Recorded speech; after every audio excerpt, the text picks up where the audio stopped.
everyone. I'm Matt. Hi, I'm Desiree. And we're bringing you this week's Rising Tide West Coast Swing Guide. This week on the guide, we are playing with posts. We're introducing a new series where we talk about posting and different variations to play around with those posts.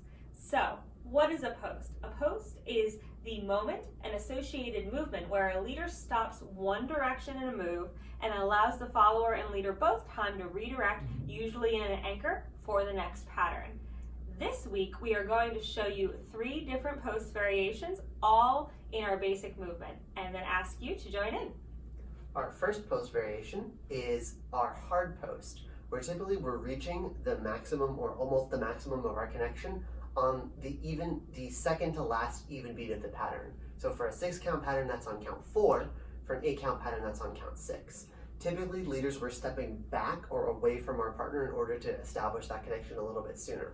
What that looks like in a push break: 1, 2, 3, and 4, 5, and 6. Followers, you'll notice that after the 4, I really am doing my anchoring right underneath me. I don't have the option to take a wide stance back, or else I can't really get my hips underneath that stance. So I'm thinking about following through with this movement, kind of delaying my 4 a little bit to make sure I get a nice stretch into this post connection on 4, and tripling right in place for my anchor.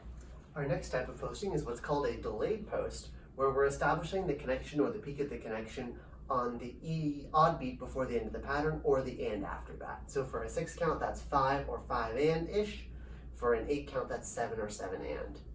What that looks like again on a push break. And leaders, to establish this is kind of like generally our basic connection. I'm taking a small step forward on 4 so that Desiree still has a little bit more room to go backwards.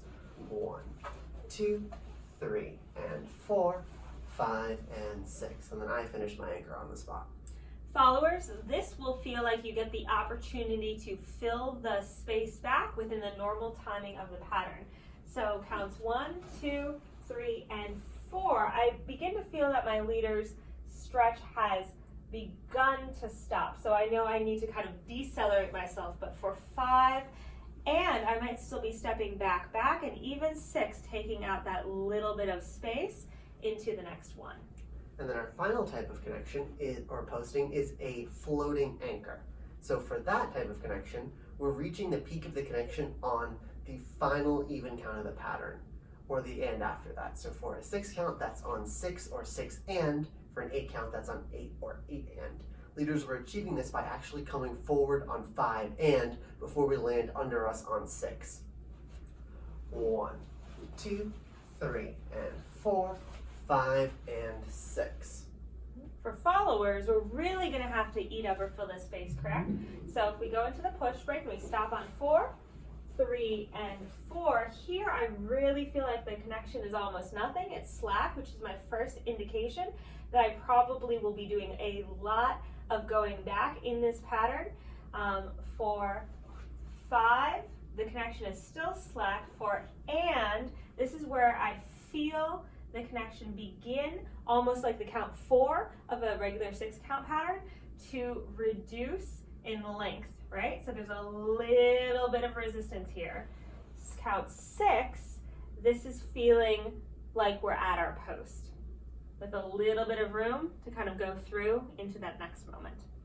Demonstrating all 3 of these back to back so you can see the difference. First, our hard post: 1, 2, 3, and 4, 5, and 6. Delayed posts: 2, 3, and 4, 5, and 6. And floating anchor: 2, 3, and 4, 5, and 6.